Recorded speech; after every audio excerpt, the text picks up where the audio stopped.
ምዕራፍ 11 የሰማያ የትንቢት ቃል። ሮብዓምም ወደ ኢየሩሳሌም በመጣ ጊዜ እስራኤልን ወግተው መንግስቱን ወደ ሮብዓም ይመልሱ ዘንድ ከይሁዳና ከብንያም ቤት የተመረጡትን 180,000 ሰልፈኞች ጎልማሶችን ሰበሰበ። የእግዚአብሔርም ቃል ወደ እግዚአብሔር ሰው ወደ ሰማያ እንዲህ ሲል መጣ።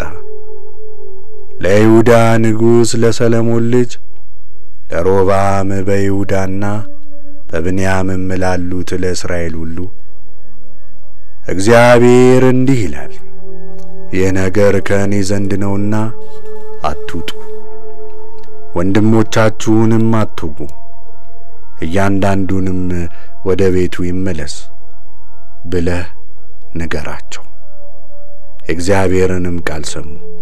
በኢዮራብም ላይ ከመሄድ ተመለሱ። ሮብዓምም በኢየሩሳሌም ተቀመጠ። በይሁዳም የተመሸጉትን ከተሞችም ሠራ።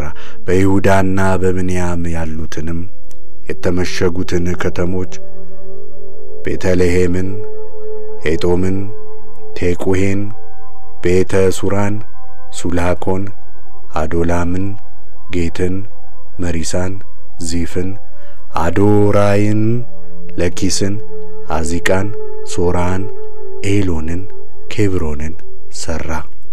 ምሽጎቹንም አጠነከረ፣ አለቆችንም አኖረባቸው። ምግቡንም ዘይቱንም የወይን ጠጁንም አከማቸባቸው። በከተሞቹ ሁሉ አላባሽ፣ አግሬ፣ ጋሻና ጦር አኖረ። ከተሞቹንም እጅግ አጠነከራቸው። ይሁዳና ብንያምም የእርሱ ወገን ነበሩ። በእስራኤልም ሁሉ ዘንድ የነበሩ ካህናትና ሌዋውያን የአገራቸው ሁሉ ወደ እርሱ መጡ። የእግዚአብሔርም ካህናት እንዳይሆኑ ኢዮራብዓምና ልጆቹ አስለቅቀዋቸው ነበርና ሌዋውያን መሰማሪያቸውን ትተው ወደ ይሁዳና ወደ ኢየሩሳሌም መጡ። እርሱ ግን ለኮረብታው መስገጃዎች ከንቱ ለሆኑ ጣዖታቱም ኢዮራብዓም ለሠራቸው አንበሶችን ካህናትን አቆመ። ደግሞም ለአባቶቻቸው አምላክ ለእግዚአብሔር ይሰዉ ዘንድ ከእስራኤል ነገድ ሁሉ የእስራኤልን አምላክ እግዚአብሔርን ለመፈለግ ልባቸውን የሰጡ ሁሉ እነርሱን ተከትለው ወደ ኢየሩሳሌም መጡ። 3 ዓመትም በዳዊትና በሰሎሞን መንገድ ይሄድ ነበርና 3 ዓመት የይሁዳን መንግሥት አበረቱ። የሰሎሞንንም ልጅ ሮብዓምን አጸኑ። ሮብዓምም የዳዊትን ልጅ የኢያሪሙትን ሴት ልጅ ሞላትን አገባ። እናቷም የእሴይ ልጅ የኤልያብ ልጅ አቢካኤል ነበረች። እርሷም የኡስን፣ ሰማርያንና ዘሃምን ወንዶች ልጆች ወለደችለት። ከእርሷም በኋላ አቤሴሎምን ልጅ ማዕካን አገባ። እርሷም አብያን፣ ኢያቲን፣ ዚዛን፣ ሰሎሚትን ወለደችለት። ሮብዓምም ከሚስቶቹና ከቁባቶቹ ሁሉ ይልቅ የአቤሴሎምን ልጅ ማዕካን ወደደ። 18 ሚስቶችና 6 ቁባቶች ነበሩት። 28 ወንዶችና 60 ሴቶች ወንዶችም ወለደ። ሮብዓምም ያነግሠው ዘንድ አስቧልና የማዕካን ልጅ አብያን በወንድሞቹ ላይ አለቃ አድርጎ ሾመው። ብልሃተኛም ሆነ። ልጆቹንም ሁሉ በይሁዳና በብንያም አገር ሁሉ በምሽጉ ከተሞች ሁሉ ከፋፈላቸው። ብዙም ምግብ ሰጣቸው፣ ብዙም ሚስቶች ፈለገላቸው። ምዕራፍ 12 የግብጽ ንጉሥ ሱሱቀም ኢየሩሳሌምን እንደወረረ። እንዲህም ሆነ፣ የሮብዓም መንግሥት በጸናች ጊዜ እርሱም በበረታ ጊዜ የእግዚአብሔር ሕግን ረሳ። እስራኤልም ሁሉ ከእርሱ ጋር ረሱ። ሮብዓምም በነገሠ በ5ኛው ዓመት የግብጽ ንጉሥ ሱስቀም ወደ ኢየሩሳሌም መጣ። እግዚአብሔርን በድለዋልና 1200 ሰረገሎችንና 60,000 ፈረሰኞችን ይዞ መጣ። ከእርሱም ጋር ከግብጽ ለመጣው ሕዝብ ቁጥር አልነበረውም። እነርሱም የሊቢያ ሰዎች፣ ሞጠግሊናውያን፣ የኢትዮጵያ ሰዎችም ነበሩ። በይሁዳም የነበሩትን ምሽጎች ከተሞችን ያዙ፣ እስከ ኢየሩሳሌምም ደረሱ። ነቢዩም ሰማያ ወደ ሮብዓምን ከሱቀም ሸሽተ ወደ ኢየሩሳሌም ወደ ተሰበሰቡት ወደ ይሁዳ መሳፍንት መጥቶ እንዲህ አላቸው፣ እግዚአብሔር እንዲህ ይላል፣ እናንተ ተዋችሁኝ፣ ስለዚህ እኔ ደግሞ በግብጽ ንጉሥ በሱሲቀም እጅ ተውኳችሁ። የእስራኤልም መሳፍንትና ንጉሡ አፈሩ፣ እግዚአብሔር ጻድቅ ነው አሉ። እግዚአብሔርም እንደ ተመለሱና እንደ ተጸጸቱ ባየ ጊዜ የእግዚአብሔርን ቃል ከተመለሱ አላጠፋቸውም፣ ጥቂት ቀንም በኋላ አድናቸዋለሁ፣ ቁጣዬም በኢየሩሳሌም ላይ አይፈስም ሲል ወደ ሰማያ መጣ። ለእኔ መገዛትንና ለምድር ነገሥታት መገዛትን ያውቃሉና አገልጋዮቼ ይሆናሉ። የግብጽ ንጉሥ ሱሲቀምም ወደ ኢየሩሳሌም መጣ። የእግዚአብሔርንም ቤተ መዛግብትና የንጉሡን ቤተ መዛግብት ወሰደ፣ ሁሉንም ወሰደ። ደግሞም ሰለሞንን የሠራቸውን የወርቁን አላባሽ አግሬ ጋሻውን ወሰደ። ንጉሡም ሮብዓምም በእነርሱ ፋንታ የናስ አላባሽ አግሬ ጋሻውን ሠራ። ሮብዓምም የንጉሡን ቤት ደጅ የሚጠብቁትን በዘበኞች አለቃ እጅ አኖራቸው። ንጉሡም ወደ እግዚአብሔር ቤት በገባ ቁጥር ዘበኞች መጥተው ይሸከሟቸው ነበር። መልሰውም በዘበኞች ቤት ውስጥ አኑሯቸው ነበር። በተጸጸተም ጊዜ የእግዚአብሔር ቁጣ ከእርሱ ዘንድ ራቀ፣ ፈጽሞም አላጠፋውም፣ በይሁዳ መልካም ነገር ተገኝቷልና። ንጉሡም ሮብዓም በኢየሩሳሌም ጸና፣ ንጉሥም ሆነ። ሮብዓምም በነገሠ ጊዜ የ41 ዓመት ጎልማሳ ነበር። እግዚአብሔርም ስሙን ያኖርባት ዘንድ ከእስራኤል ሀገር ሁሉ በመረጣት ከተማ በኢየሩሳሌም 17 ዓመት ነገሠ። እናቱም የአሞን ሴት ኑዑማ ነበረች። እግዚአብሔርንም ይሻ ዘንድ ልቡን አላቀናም ነበርና ክፉ ነገርን አደረገ። የሮብዓምም የፊተኛውና የኋለኛው ነገር እነሆ በነቢዩ ሰማያና በባለ ራእይ በአዶ መጽሐፍ የተጻፈ አይደለምን? ሮብዓምም ከኢዮርብዓም ጋር በዘመኑ ሁሉ ይዋጋ ነበር። ሮብዓምም ከአባቶቹ ጋር አንቀላፋ፣ በዳዊትም ከተማ ተቀበረ። ልጁም አብያ በእርሱ ፋንታ ነገሠ። ምዕራፍ 13 የይሁዳ ንጉሥ አብያ ከኢዮርብዓም ጋር ያደረገው ጦርነት። ንጉሡም ኢዮርብዓም በነገሠ በ18ኛው ዓመት አብያ በይሁዳ ላይ ንጉሥ ሆነ። 3 ዓመትም በኢየሩሳሌም ነገሠ። የእናቱም ስም ማዕካ ነበረ፣ የገባዖን ሰው የኡርኤል ልጅ ነበረች። በአብያና በኢዮርብዓም መካከል ሰልፍ ነበረ። አብያም የተመረጡትን 400,000 ኃያላን ሰልፈኞች ይዞ ወደ ሰልፍ ወጣ። ኢዮርብዓምም የተመረጡትን 500,000 ጽኑዓን ኃያላን ሰዎች ይዞ በእርሱ ላይ ተሰለፈ። አብያም በኤፍሬም ተራራ ባለው በሳምሮን ተራራ ላይ ቆሞ እንዲህ አለ፣ ኢዮርብዓምና እስራኤል ሁሉ ሆይ ስሙኝ። የእስራኤል አምላክ እግዚአብሔር በእስራኤል ላይ መንግሥትን ለዳዊትና ለልጆቹ በጨው ቃል ኪዳን ለዘላለም እንደሰጠ በውኑ አታውቁምን? የዳዊት ልጅ የሰለሞን አገልጋይ የናባጥ ልጅ ኢዮርብዓም ግን ተነስቶ በጌታው ላይ አመፀ።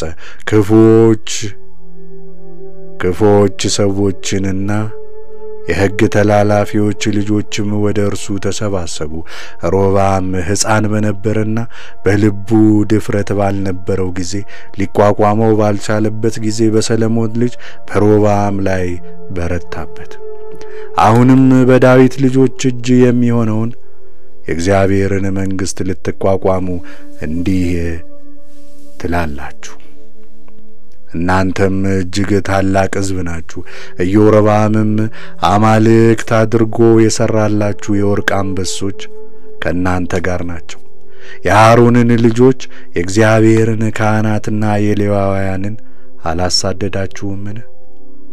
ከምድርም አሕዛብ ሁሉ ለራሳችሁ ካህናትን አላደረጋችሁምን? አንድ ወይፈንና 7 አውራ በጎችን ይዞ ራሱን ይቀድስ ዘንድ የሚመጣ ሁሉ አማልክት ላልሆኑት ለእነዚያ ካህን ይሆናል። እኛ ግን አምላካችን እግዚአብሔርን አልተውነው። የእግዚአብሔርም አገልጋዮች የአሮን ልጆች ካህናቱና ሌዋውያኑ በየሰሞናቸው ያገለግሉታል። በየጠዋቱና በየማታው ለእግዚአብሔር የሚቃጠለውን መሥዋዕትና ጣፋጩን ዕጣን ያሳርጋሉ። የገጹንም ኅብስት በንጹሕ ገበታ ላይ የወርቁንም መቅረዝና ቀንዲሎቹን ማታ ማታ እንዲያበሩ ያዘጋጃሉ። እኛም የአምላካችንን የእግዚአብሔርን ትእዛዝ እንጠብቃለን፣ እናንተ ግን ትታችሁታል። እነሆም እግዚአብሔር በእኛ ላይ አለቃ ነው። መለከቱንም የሚነፉ ካህናቱ ከእኛ ጋር ናቸው፣ በእናንተም ላይ ይጮኻሉ። የእስራኤል ልጆች ሆይ አይበጃችሁምና ከአባቶቻችሁ አምላክ ከእግዚአብሔር ጋር አትዋጉ። ኢዮርብዓም ግን በስተኋላቸው ይመጣባቸው ዘንድ ድብቅ ጦር አዞረባቸው። እነርሱ በይሁዳ ሰፈር ፊት ሳሉ ድብቅ ጦር በስተኋላቸው ከበባቸው። የይሁዳም ሰዎች ወደ ኋላቸው በተመለከቱ ጊዜ እነሆ ሰልፉ በፊታቸውና በኋላቸው ነበረ። ወደ እግዚአብሔርም ጮኹ፣ ካህናቱም መለከቱን ነፉ። የይሁዳም ሰዎች ጮኹ። የይሁዳም ሰዎች በጮኹ ጊዜ እግዚአብሔር ኢዮርብዓምንና እስራኤልን ሁሉ በይሁዳ ንጉሥ በአብያና በሕዝቡ ፊት መታቸው። የእስራኤልም ልጆች ከይሁዳ ሰዎች ፊት ሸሹ። እግዚአብሔርም በእጃቸው አሳልፎ ሰጣቸው። አብያና ሕዝቡም ታላቅ ዓመታት መቷቸው። ከእስራኤልም 500,000 የተመረጡ ሰዎች ተገድለው ወደቁ። በዚያም ጊዜ የእስራኤል ልጆች ተዋረዱ። የይሁዳም ልጆች በአባቶቻቸው አምላክ በእግዚአብሔር ታምነው ነበርና አሸነፉ። አብያም ኢዮርብዓምን ተከትሎ አሳደደው። ከእርሱም ከተሞቹን ቤቴልንና መንደሮቿን፣ ይሳናንና መንደሮቿን፣ ኤፍሮንንና መንደሮቿን ወሰደ። ኢዮርብዓምም ከዚያ በኋላ በአብያ ዘመን አልበረታም። እግዚአብሔርም ቀሰፈው፣ ሞተም። አብያም ጸና፣ 14 ሚስቶችንም አገባ። 22 ወንዶች ልጆችንና 16 ሴቶች ልጆችን ወለደ። የአብያም የቀረው ነገርና አካሄዱ የተናገራቸውን ቃሎች በነቢዩ በአዶ መጽሐፍ ተጽፏል። ምዕራፍ 14 አብያም ከአባቶቹ ጋር አንቀላፋ፣ በዳዊትም ከተማ ቀበሩት። ልጁም አሳ በእርሱ ፋንታ ነገሠ። በእርሱም ዘመን ምድሪቱ 10 ዓመት ያህል አረፈች። አሳም በአምላኩ በእግዚአብሔር ፊት መልካምና ቅን ነገርን አደረገ። የእንግዶቹንም አማልክት መሠዊያ የኮረብታውንም መስገጃዎች አፈረሰ፣ ሐውልቶቹንም ሰበረ፣ የማምለኪያ ዐፀዶቹንም ቈረጠ። የአባቶቻቸውንም አምላክ እግዚአብሔርን ይሹ ዘንድ ሕጉንና ትእዛዙንም ያደርጉ ዘንድ የይሁዳን ሕዝብ አዘዘ።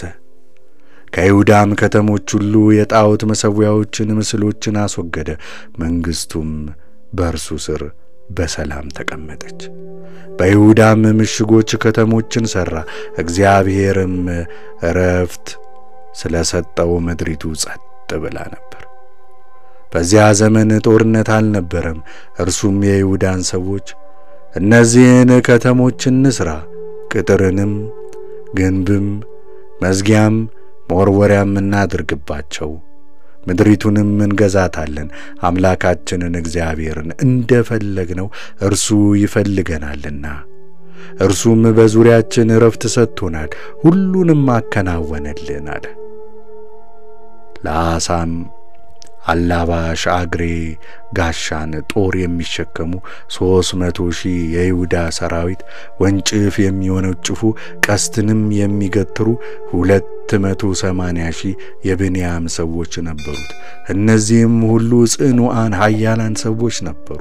የኢትዮጵያም ንጉሥ ዝሪ 1,000,000 ሰዎችና 300 ሰረገሎች ይዞ መጣባቸው። ወደ መሪሳም መጣ። የይሁዳ ንጉሥ አሳም ሊጋጠመው ወጣ። በመሪሳም ደቡብ አጠገብ ባለው ሸለቆ ውስጥ ተሰለፉ። አሳም አቤቱ በብዙም ሆነ በጥቂቱ ማዳን አይሳንህም።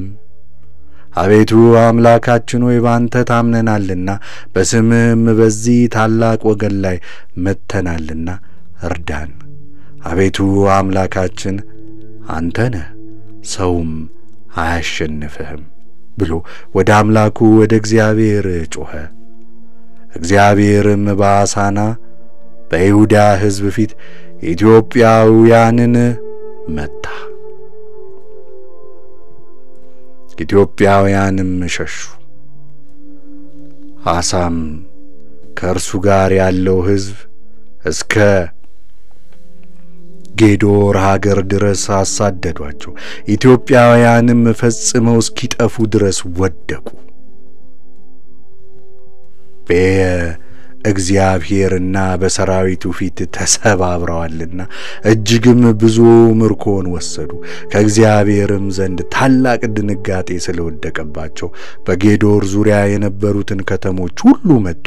በከተሞቹም ውስጥ እጅግ ብዙ ምርኮና ብዝበዛ ነበርና ከተሞቹም ሁሉ ማረኩ። የከብቶቹንም በረት አፈረሱ። እጅግ ብዙ በጎችንና ግመሎችን ወሰዱ። ወደ ኢየሩሳሌምም ተመለሱ።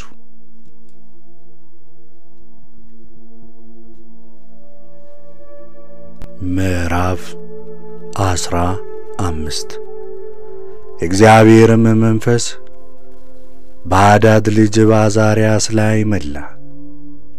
እርሱም ንጉሡን አሳን የይሁዳንና የብንያምን ሕዝብ ሁሉ ሊገናኝ ወጣ።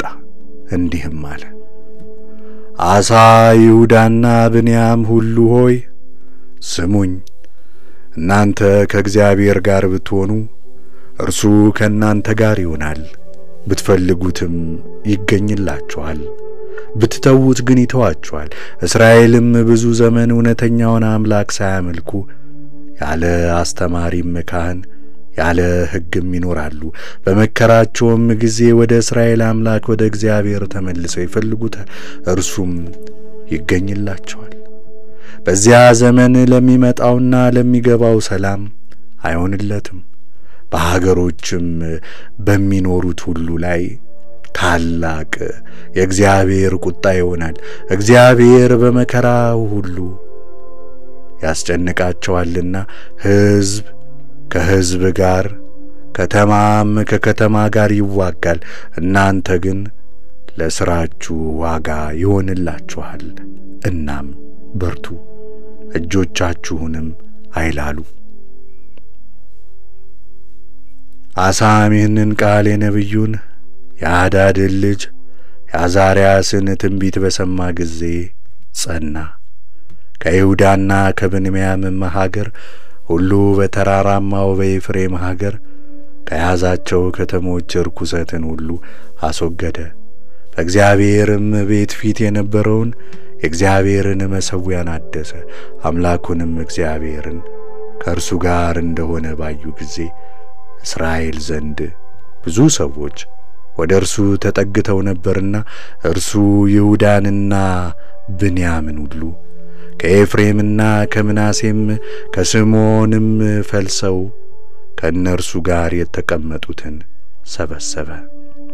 አሳም በነገሰ በ15ኛው ዓመት በ3ኛው ወር በኢየሩሳሌምም ተሰበሰቡ።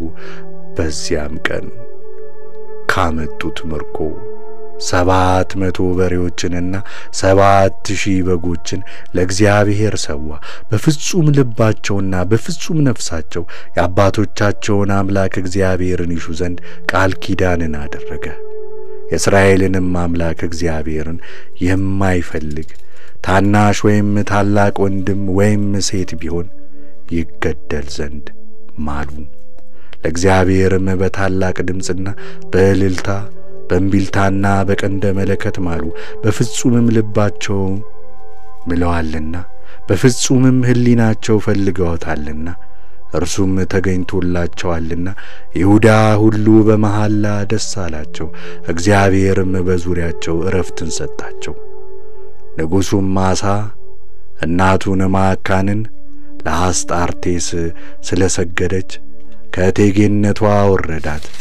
አሳ ምስሉን ቆርጦ ቀጠቀጠው፣ በቄድሮንም ወንዝ አጠገብ አቃጠለው።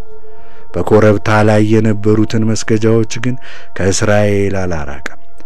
ገና በእስራኤል ዘንድ እስካሁን ነበሩ። ይሁን እንጂ የአሳ ልብ በዘመኑ ሁሉ ፍጹም ነበረ። አባቱም ዳዊት የቀደሰውን እርሱም የቀደሰውን ወርቁንም ብሩንም ልዩ ልዩን ዕቃ ወደ እግዚአብሔር ቤት አገባ።